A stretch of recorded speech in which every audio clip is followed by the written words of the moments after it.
You know, Trump derangement syndrome has to be probably, I don't even know what to even call it. I would say one of the worst syndromes you could possibly suffer from, especially if you are terminally online, because my goodness, the amount of people that have exposed themselves to be absolute idiots, all because of Trump derangement syndrome, is just insane to me. We do a little trolling. It's called We Do a Little Trolling.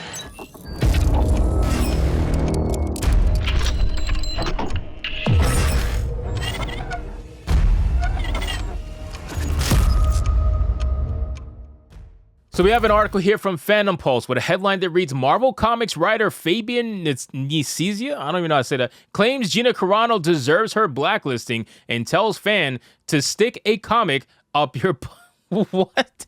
Or what are we, 10 years old? Like, how does that, I don't even know how that's an insult. But yes, ladies and gentlemen, of course, someone who is part of Marvel Comics, who's going to want to protect the old guard, who's going to want to make sure that his job is as secure as possible, because God knows his writing skill is not going to give him a job security, feeling.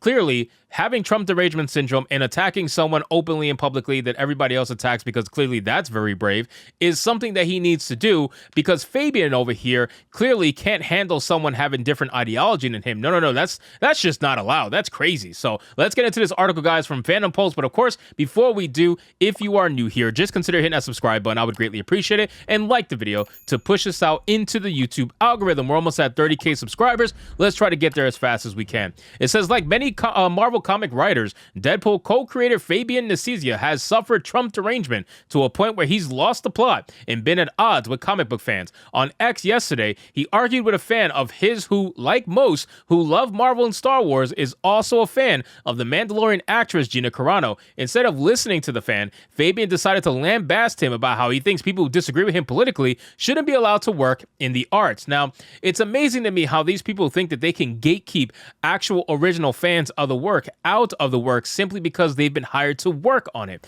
I think it's ridiculous, right? You have no respect for what came before you, and that's the problem with these writers. They think they are so amazing, they think they're incapable of making any mistakes, that everything before them was inferior. Everything, right? Like everything after them that they've created, that is superior. But anything before them, no, we can't respect that. That doesn't matter. None of that shit matters. It's all inferior to us, the amazing progressive writers, the ones who choose the path of least resistance. We are so amazing. You need to worship us. That's how these writers think.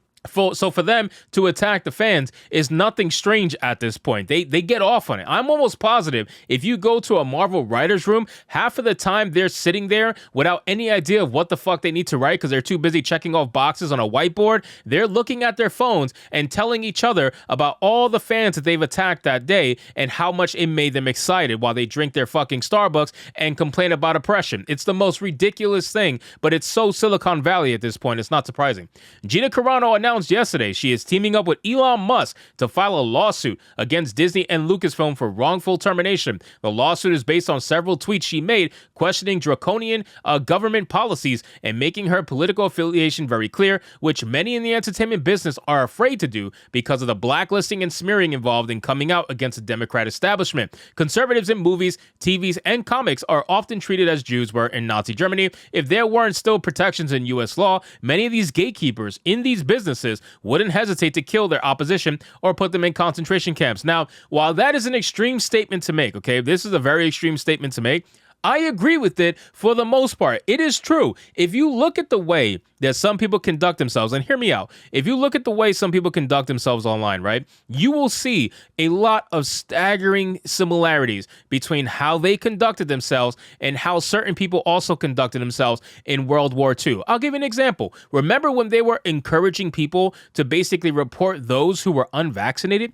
Do you remember that? There was also a certain party on the other side of the world that was also encouraging people to report others who they did not like, right? And again, we're not going to name any names, but this is a very staggering similarity between the parties. And that's just one of them. There are so many other staggering similarities that will make you go, I wonder if there's any truth to that statement. So again, while this is a very extreme statement, and I don't know if I necessarily agree with it 100%, I would be stupid to ignore the fact that there is some truth in this statement Absolutely. I mean, I really don't know how else to say other than that. It says Fabian took to X to voice his disdain over conservatives working in the arts in an argument with comic fan and YouTuber John's Longbox. Like usual with Marvel comic professionals, Fabian lambasted his fan and personally attacked him rather than having a civil discussion on whether someone like Gina Carano should be blacklisted over politics. Ironically, Fabian was recently on John Longbox's YouTube channel for an interview. Now that's funny. And again, nobody should be blacklisted for political viewings. The reason why is because political viewings and whatever's the flavor of the month,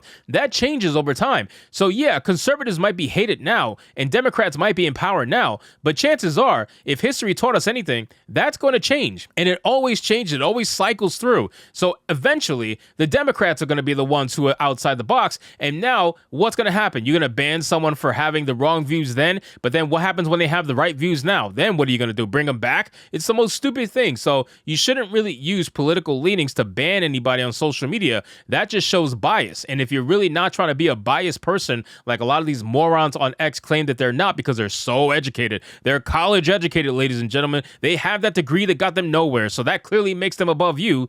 You cannot listen to these people. They are inherently stupid. They may be book smart, but they're still inherently stupid. Have you ever met someone like that? I've met plenty of people like that. It says John's Longbox is a channel dedicated to comic book reviews and interviews. He interviews creators both left and right to pitch their books and is a genuine avid comic book fan. However, that didn't stop the Marvel's comics writer from going over the line, demonstrating professional, typical, entitled attitude toward their readers. Yep, I think entitled is the best way to put it.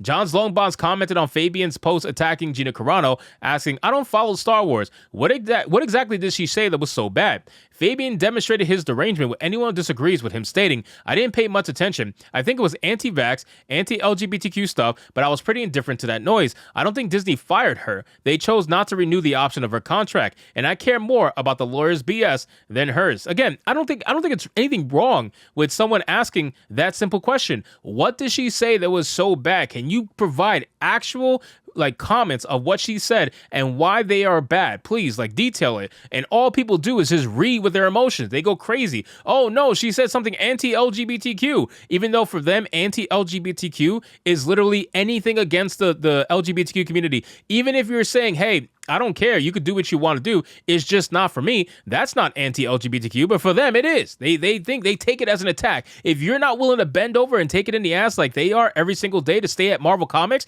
then you're gonna have a problem and they're gonna hate you for it. It says, interesting how the Marvel Comics writer pretends he didn't pay attention, but then goes into detail as to why he believes Gina Carano deserved her blacklisting. As usual, it's mental gymnastics to state why someone can't do an acting job because of her views on government policies. It's typical fare for Marvel Comics writers over the last several years. John's Longbox replies, "So you don't know what she said, but you think she got what she deserved. This points out Fabian's hypocrisy and how it's about who you are and not the merits of what you do for blacklisting, firing. It points out the problem with identity politics as a whole." I agree with that 100%. And you know what? He's not the only one that's like that. If you look through Twitter, you would realize that a lot of these people who are anti-Gina Carano, they're only anti-Gina Carano because they were told to be anti-Gina Carano or they read that she was bad. It's the same thing with J.K. Rowling. J.K. Rowling, the ultimate progressive, the ultimate feminist, is somehow hated by all feminists and all progressives. Make that shit make sense. And it's because they were told to. It's because all these people online who are terminally online, they look and they see, oh, this person is who we should hate? No problem. Okay, I'll keep that in my NPC download and I won't even question it. I won't even ask why we have to hate her. All it says here is that she's a TERF. She hates trans people. Okay, I'm going to download that and I'm going to run with that for the rest of my fucking life without ever questioning a single thing. These people are idiots. Every single one of them are idiots. So we're going to have to deal with this as time goes on because unfortunately we are in an election year and you're going to see massive levels of idiocy, the likes you haven't seen since the last election year. So anyway, guys, thank you so much for watching this video. I hope you did enjoy it. If you did, consider leaving me a subscribe. I would greatly appreciate it. Don't forget to like the video, comment, let me know what you thought, and I'll see you guys on the next one. Hypnotic out.